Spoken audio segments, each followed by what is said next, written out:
गांव के अभाव भरे जीवन से गुरुकुल की शिक्षा लेकर बीएसएफ की नौकरी करके आज बने हैं बड़ी सिक्योरिटी सर्विस के मालिक और दे रहे हैं सैकड़ों को रोजगार। देश सेवा के जज्बे को दिल में लिए सुरेंद्र तेवतिया का विविधताओं से भरे सफर को जानते हैं उन्हीं की जुबानी। Hello friends, welcome back to your favourite show we entrepreneurs. आपके साथ मैं हूं आपकी होस्ट नीतू। जैसा कि आप सभी जानते हैं कि हमारे इस कार्यक्रम के जरिए हमारी कोशिश होती है कुछ ऐसी महान हस्तियों को आपसे मिलवाने की जिन्होंने अपने अपने कार्य क्षेत्र में उत्कृष्ट योगदान दिया है और अपने बिजनेस को एक अलग ऊंचाइयों तक लेकर चले गए हैं। इसी कड़ी में आज मैं आपको मिलवाऊंगी एक ऐसी शख्सियत से जो कि एक गांव के बैकग्राउंड से निकले, गुरुकुल में पढ़ाई की, फिर उन्होंने देश की सेवा की। वहां से रिटायरमेंट लेने के बाद इन्होंने जॉब की, लेकिन फिर इनके दिमाग में ख्याल आया कि क्यों ना अपना कुछ शुरू किया जाए। तो एक 15 लोगों के साथ मिलकर जो इन्होंने अपना काम शुरू किया था, आज इनकी कंपनी का टर्नओवर लगभग 30 करोड़ रुपए है। जी हाँ, हम बात कर रहे हैं श्री सुरेंद्र सिंह तेवतिया जी की। तो आइए सबसे पहले उनका स्वागत करते हैं। सुरेंद्र जी, बहुत बहुत स्वागत है आपका हमारे इस कार्यक्रम में। Thank you. सुरेंद्र जी के बारे में मैं आपको बताना चाहूंगी दर्शकों कि Surendra ji Nimbus security services private limited के मालिक हैं, जो कि पूरे नॉर्दर्न इंडिया में अपनी सर्विसेज प्रोवाइड कराते हैं। इनके अंडर लगभग 1500 एम्प्लॉयज हैं, जिसमें गनमैन हैं, गार्ड्स हैं और भी बहुत सारे लोग हैं। तो आइए सुरेंद्र जी से ही जानते हैं उनके बिजनेस के बारे में विस्तार से। सुरेंद्र जी, मैं चाहूंगी कि आप हमारे दर्शकों को बताएं अपने बिजनेस के बारे में थोड़ा डिटेल में, किस तरह की सर्विसेज, आप क्या क्या सर्विसेज प्रोवाइड कराते हैं। बेसिकली हमारा सिक्योरिटी और मैन पावर का काम है। तो हम सिक्योरिटी में सिक्योरिटी गार्ड, जी जी, gunman, ladies guard, bouncer, housekeeping staff देते हैं। जी और हमारे स्कूल, हॉस्पिटल, मॉल्स, फैक्ट्रीज, इन काफ़ी सारी जगह में हम जो सिक्योरिटी प्रोवाइड करते हैं। और हमारा काम अभी नॉर्दर्न इंडिया में चल रहा है, जो बाकी काम हमें आगे भी फैलाना है और उसके लिए पूरा एक नेटवर्क बना हुआ है। नीचे से जैसे गार्ड से लेके सुपरवाइजर है, सिक्योरिटी अफसर है, फिर मैनेजर है, ट्रेनिंग अफसर है, इस तरीके से एक पूरा सिस्टम बना हुआ है जी, जो हम फॉलो करते हैं। और जो हमारे क्लाइंट हैं वो स्टार्टिंग से हम लगे हुए हैं, तो वो सेटिस्फाई हैं। उसी वजह से हमारा काम धीरे धीरे आगे बढ़ रहा है। अच्छा सुरेंद्र जी, मैं आपसे यहाँ पर जानना चाहूंगी कि आपने, जैसा कि हमने पहले भी बताया है कि देश की सेवा की है, आप फौज में गए, वहाँ पर अलग तरह का माहौल आपने देखा, वहाँ से रिटायरमेंट आप लेकर आए, फिर जॉब की। तो ये अपना बिजनेस, ये जो है सिक्योरिटी सर्विसेज का, ये करने का आपके जहन में आखिर किस तरह से ख्याल आया और ये ही बिजनेस क्यों करने की आपने सोची आखिर? मैं बेसिकली बॉर्डर सिक्योरिटी फोर्स में मैंने सर्विस करी जो। तो बॉर्डर सिक्योरिटी फोर्स का मतलब ही होगा जो देश के बॉर्डर पर सुरक्षा करना। तो मेरी स्टार्टिंग ही सुरक्षा से हुई थी। सीमा सुरक्षा बल में, बॉर्डर सिक्योरिटी फोर्स का मतलब सीमा सुरक्षा बल। तो जब हम अपने देश की सीमा पर सुरक्षा कर रहे हैं, तो वो स्टार्टिंग से मैंने सीखा ही वही जो जी। बीएसएफ से रिटायरमेंट आने के बाद में मैंने फिर सिक्योरिटी कंपनी ज्वाइन की एक, और उस सिक्योरिटी कंपनी में मैंने काम किया।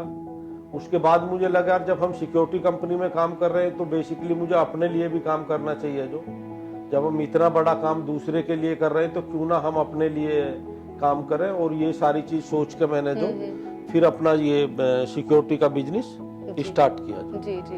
तो मैंने ये काम जो पहले 15 आदमी से ही स्टार्ट किया। हमें एक छोटा सा कॉन्ट्रैक्ट मिला जो, तो 15 आदमी से काम स्टार्ट करने के बाद में मेहनत करी मैंने और मेरी टीम ने जो। तो धीरे धीरे हमने काम को आगे बढ़ाया जो।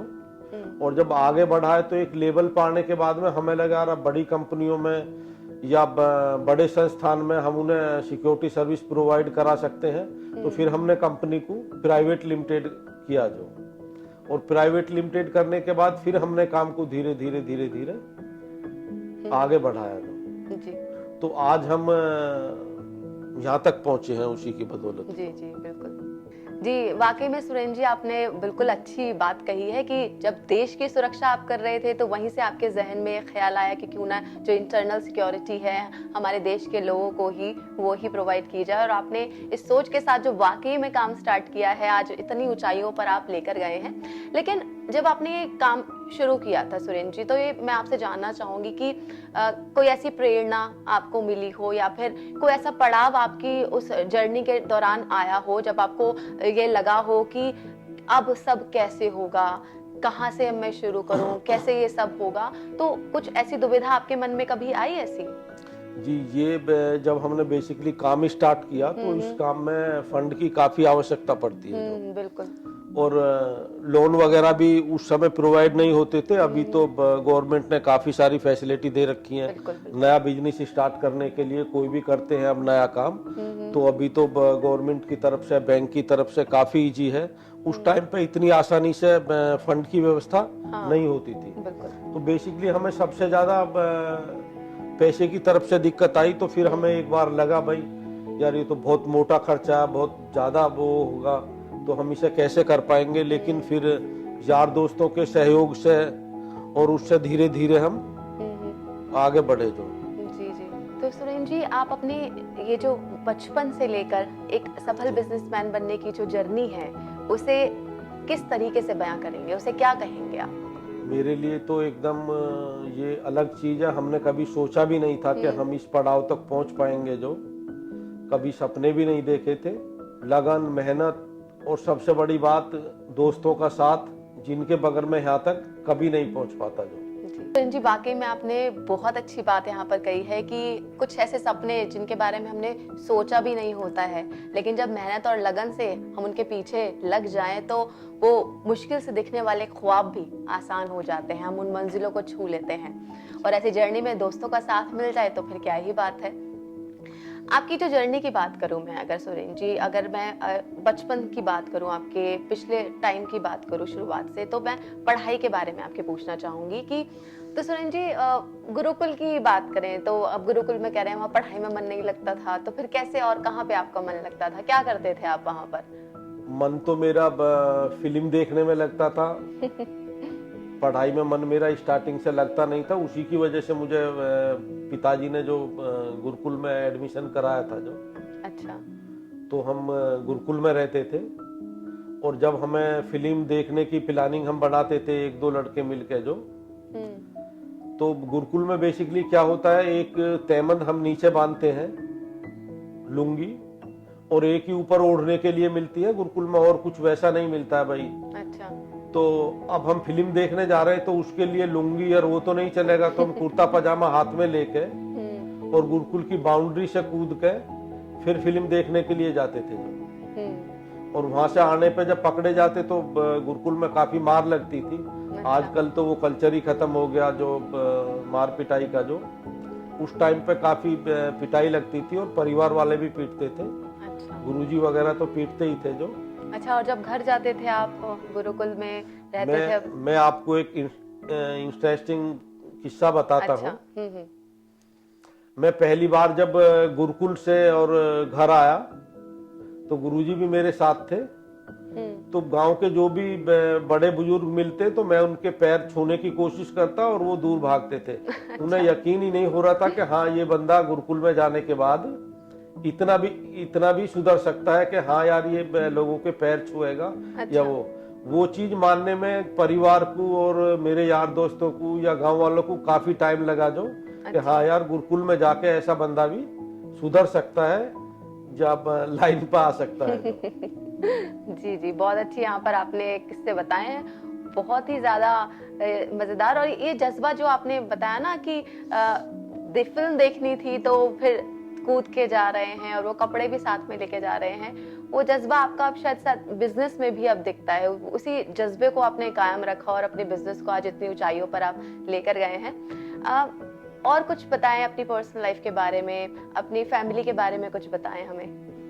फैमिली के बारे में, मैं गांव से बिलोंग करता हूँ जी। और बहुत थोड़ी खेती बाड़ी थी पिताजी के पास में जो, और 4 भाई और 2 बहन थे, तो बड़ा परिवार था। तो बचपन काफी तंगाई में गुजारा जो। हम्म, उसके बाद में जब गुरुकुल में चला गया, वहाँ से पढ़ने के बाद में फिर बीएसएफ में भर्ती हो गया। जी। छोटा भाई भी फिर पुलिस में लग गए, दोनों जो। तो फिर धीरे धीरे परिवार ने तरक्की करी। जी। अच्छा, और कौन कौन है आपके घर में? अभी मैं हूँ, वाइफ है, जी। बेटा है, हम्म, और बेटे की भी शादी हुई है अभी। तो अभी टोटल 4 मेंबर हैं हम जी जी। परिवार में। और गांव मेरा नजदीक ही है, तो गांव से मेरा जुड़ाव है। मैं गांव जाता रहता हूँ हर सप्ताह या 10 दिन में, 15 दिन में जो। तो गांव में भी परिवार है। जी जी। अच्छा सुरेंद्र जी, कहावत है, कही जाती है कि एक सफल आदमी के पीछे हमेशा एक औरत का हाथ होता है, और एक अच्छा लाइफ पार्टनर अगर आपको मिल जाए लाइफ में, तो सारी जो आधी परेशानियां हैं जिंदगी, वो तो ऐसे ही दूर हो जाती हैं। तो आपके लाइफ पार्टनर के बारे में कुछ बताएं हमारे दर्शकों को। मैं आपको बताऊं, मेरी नौकरी लग गई तो मेरी शादी हुई। जो वाइफ है, उनके पिताजी पुलिस में नौकरी करते थे, और अच्छा। उनके और हमारे परिवार में आर्थिक रूप से काफी ज्यादा डिफरेंस था। जो उनका परिवार हमारी तुलना में आर्थिक रूप से वो काफी संपन्न थे। अच्छा। और वाइफ ने मेरा बहुत ज्यादा साथ दिया है। वो बिल्कुल सिंपल सोबर है एकदम, वो नहीं है। तो उन्होंने कभी भी ये नहीं कि भाई हाँ, एक गरीब परिवार में मेरी शादी हो गई तो उन्हें कोई दुख हो या पछतावा हो, ऐसा नहीं है। बहुत अच्छे से उन्होंने मेरा साथ दिया है जो। और कभी भी ये नहीं कि हाँ जी मैं अपने घर से कुछ ये लिया हूँ, या मैं पापा से मदद लूं, या मैं कुछ, तो ऐसा कभी उन्होंने नहीं किया जो। और आज भी बहुत अच्छी तरीके से मेरा साथ निभा रही है। जी जी। अच्छा, आप आगे के बारे में जानना चाहूंगी, आपके फ्यूचर में क्या प्लानिंग्स हैं, किस तरह से आप अपने बिजनेस को और ज्यादा एक्सपेंड करने की सोच रहे हैं, क्या क्या प्लानिंग्स आपने आखिर करी हुई हैं, कुछ उसके बारे में बताएं हमारे दर्शकों को। अभी बेसिकली हमारी कंपनी नॉर्दर्न इंडिया में अपनी सर्विस दे रही है जो। जी। और इसी काम को अब हम धीरे धीरे करके जो पैन इंडिया बेसिस पे ले जाने के उसमें लगे हुए हैं जो। तो इसीलिए कंपनी के लिए ट्रेनिंग के लिए काफी सारी जगह खरीदी है, जहाँ ट्रेनिंग सेंटर हम बना रहे हैं जो। अच्छा। और कंपनी को आगे ले जाएंगे जो। अभी फैसिलिटी में भी हमने काम स्टार्ट किया है जो। अभी तक हम सिक्योरिटी में काम कर रहे थे। अच्छा। और अब धीरे धीरे हमने फैसिलिटी मैनेजमेंट में भी काम स्टार्ट किया है जो। तो भी चल रहे हैं। जी। ऑल द वेरी बेस्ट आपकी प्लानिंग्स के लिए। हम उम्मीद करते हैं कि आप जो इतने छोटा सा आपने स्टार्ट किया था स्टार्टअप, उसे आप इस लेवल तक लेकर गए हैं, और ऑल इंडिया लेवल तक भी आप उसे लेकर जाएं। मेरे जहन में आ रहा है सवाल कि अगर आप इस वाले बिजनेस में नहीं होते तो आप क्या कर रहे होते आखिर? कुछ और दिमाग में आया आपके कभी? सिक्योरिटी के बिजनेस से अलग मैं गांव में रहा। मैंने या तो खेती करी, फिर मैं बीएसएफ में भर्ती हो गया, बॉर्डर सिक्योरिटी फोर्स में काम किया, सीमा सुरक्षा बल में। तो मुझे इसके अलावा नहीं लगता मैं और कुछ कर पाता। अच्छा। या तो मैं खेती करता, या मैं सिक्योरिटी का ही काम कर रहा हूँ, और कोई काम मेरे दिमाग में था भी नहीं, और मैं नॉलेज भी नहीं थी मुझे और किसी काम की जो। अच्छा। यदि ये काम नहीं करता तो गांव में खेती कर रहा होता जो। जी जी। यानी कि सुरेंद्र जी, शुरुआत से ही आपके जहन में ये था कि पहले देश सेवा की, उसके बाद सिक्योरिटी सर्विसेज आपने अपना खुद काम करने की सोची। अच्छा, ये जो जर्नी आपकी रही है तो बहुत काफी लंबी जर्नी है। आपने एक छोटे से लेवल से लेकर आज इतना बड़ा बिजनेस आपने डेवलप कर लिया है, आगे अब इसे और ऑल इंडिया लेवल तक फैलाने की सोच रहे हैं आप इसको। तो इस जर्नी में कभी ऐसा हुआ कि प्रॉब्लम्स आई, आपके हर्डल्स आए, और वो जो सब प्रॉब्लम्स थी उससे आपने ओवरकम आखिर कैसे किया? आप कोई भी काम करते हो या किसी भी बिजनेस में जाते हो तो प्रॉब्लम तो हर बिजनेस में आती है जी। और आनी ही है। तो प्रॉब्लम्स का ये होता है बेसिक, जब आप किसी भी काम में जा रहे हो और आपके पास एक्सपीरियंस है उस काम का, तो काफी सारी समस्या तो आपकी वहीं खत्म हो जाते हैं। यदि जिस काम में आप आगे बढ़ रहे हो या जो काम आप कर रहे हो और उसका आपके पास पहले से एक्सपीरियंस है, तो काफी सारी समस्या तो आपकी ऐसे ही सॉल्व हो जाती है।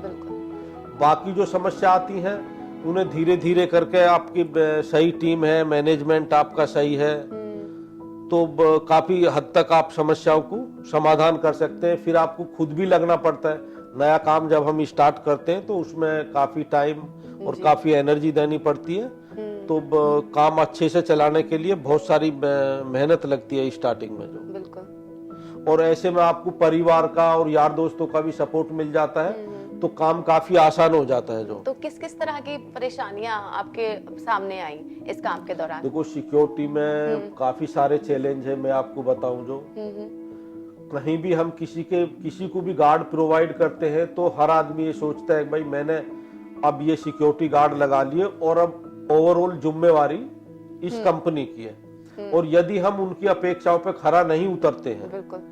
तो फिर एक जगह से हमारा काम हटेगा, वो बंदा 4 जगह बताएगा, तो वो फिर धीरे धीरे धीरे धीरे आप डाउन जाओगे जो। जी। और यदि आप काम कहीं मिल गया और उस काम को बड़े अच्छे से निभाते हो और क्लाइंट की उम्मीदों पे खरे उतरते हो, तो फिर आपको बहुत ज्यादा मार्केटिंग की जरूरत नहीं पड़ती है।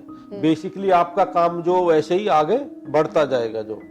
वही हमारे साथ भी है, मैं अपने क्लाइंट के हमेशा टच में रहता हूँ जी। और जब तक क्लाइंट संतुष्ट नहीं हो जाता जो, तो हम आगे बढ़ के क्लाइंट से पूछते हैं। क्लाइंट को ये बताने की जरूरत नहीं पड़ती भाई तुम्हारी सिक्योरिटी में ये कमी है, या तुम्हारे आदमी कम है, या वो वेल ड्रेस नहीं है, या वो ट्रेनिंग नहीं है उनकी प्रॉपर जो।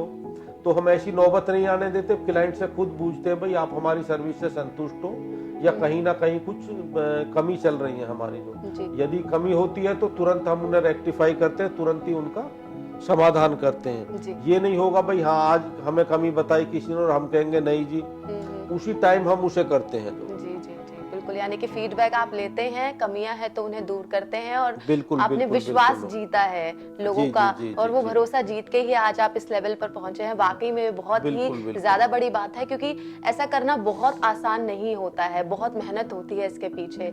आगे अगर आप फ्यूचर के बारे में बात करूं मैं, तो अगले 5 सालों में आप कहाँ देखते हैं अपने आप को सुरेंद्र जी? देखो, अगले 5 सालों में तो मैं सोचता हूँ जहाँ आज मेरा बिजनेस है वहाँ से मैं काफी आगे जाऊंगा, क्योंकि हमारा देश भी तरक्की कर रहा है। देश में भी काफी धीरे धीरे बाहर से कंपनी आके लग रही है। हमारे यूपी में भी काफी इन्वेस्टमेंट हो रहा है, तो हम भी अपने आप को यही सोचते हैं जैसे हमारा यूपी, जैसे हमारा देश तरक्की करेगा तो उसी के साथ हम भी आगे बढ़ेंगे। मैं तो पूरी उम्मीद और ये लेके चलता हूँ आशा के आने वाले 5 साल में हम अपने आप को यहाँ से काफी आगे पाएंगे। अब देश में माहौल है बिजनेस करने का और धीरे धीरे डेवलप हो रहा है देश जो। जी जी बिल्कुल। जी सुरेंद्र जी, वाकई में आपने यहाँ पे जैसे कहा कि अभी फिलहाल वो देश में पूरा एक है कि बिजनेस डेवलप हो रहे हैं, सोशली बहुत सारे चेंजेस आ रहे हैं इंडिया में।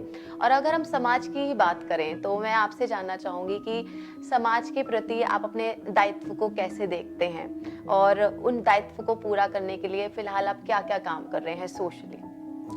मेरा मानना इसमें ये है कि यदि हम एक लेवल से ऊपर उठ गए और हमारी क्षमता ये है कि हम लोगों की मदद कर सकें, जो काफी पीछे हैं, तो हमें उनकी मदद करनी चाहिए जो। इसीलिए मैंने रोटरी भी ज्वाइन किया है, और जहां मैंने गुरुकुल में पढ़ाई करी है मैं वहां भी काफी मदद करता हूं जो। जी। और मेरा मानना ये है कि हम मदद कर रहे हैं, मदद करें लेकिन दिखावा नहीं करें। ये नहीं कि भाई हम किसी को कुछ दे रहे हैं तो उसके साथ में फिर उसकी हाँ जी फोटो डाली, फिर उसे सारे में फैलाओ, या वो उन चीजों में मेरा विश्वास नहीं है। क्योंकि उससे हम जिसकी मदद कर रहे हैं ना वो भी कहीं ना कहीं हीन भावना का शिकार होता है बंदा जो। और समाज के प्रति यदि समाज ने आपको दिया है या देश ने दिया है और आप एक लेवल से ऊपर पहुंचे हो, तो मैं मानता हूं हर किसी का ये दायित्व है कि हम जो समाज में कुछ ना कुछ योगदान अवश्य दे जो। जी। तो मैं बेसिकली हमारे यहाँ प्रॉब्लम है, गौशाला में काफी प्रॉब्लम है जो, तो मैं गौशाला में भी भूस डलवाता हूँ जब सीजन आता है जो। अच्छा। अपने गुरुकुल में भी मदद करता हूँ, और भी काफी सारे सोशल कामों से मैं जुड़ा हुआ हूँ जो। और अब मेरी अगली प्लानिंग है कि मैं कम से भी कम ज्यादा नहीं तो 2 एम्बुलेंस जो प्रोवाइड कराऊं अपने गांव के और आसपास के एरिया के लिए जी। उनका पूरा खर्चा मैं वहन करूंगा जो। तो जिस भी बीमार आदमी को जरूरत है वो तुरंत हमें फोन करेगा, कॉल करेगा जी। और तुरंत एम्बुलेंस वहाँ पहुंच जाएगी। तो मेरा अगला टारगेट यही है कि मैं कम से कम 2 एम्बुलेंस अपने देहात के इलाके के लिए दे पाऊं जो।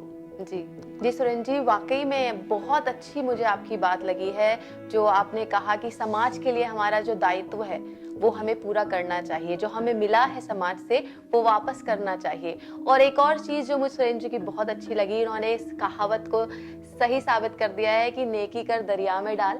दिखावा जो लोग आजकल बहुत ज्यादा करते हैं वो आपके अंदर नहीं है। बहुत अच्छी बात है ये।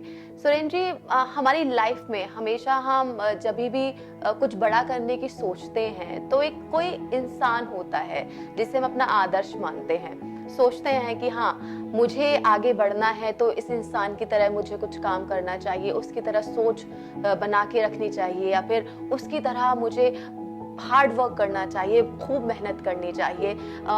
एक कहीं ना कहीं दिमाग में हमारी इमेज क्लियर होती है कि ये मेरा आदर्श है, ये मेरा आइडल है।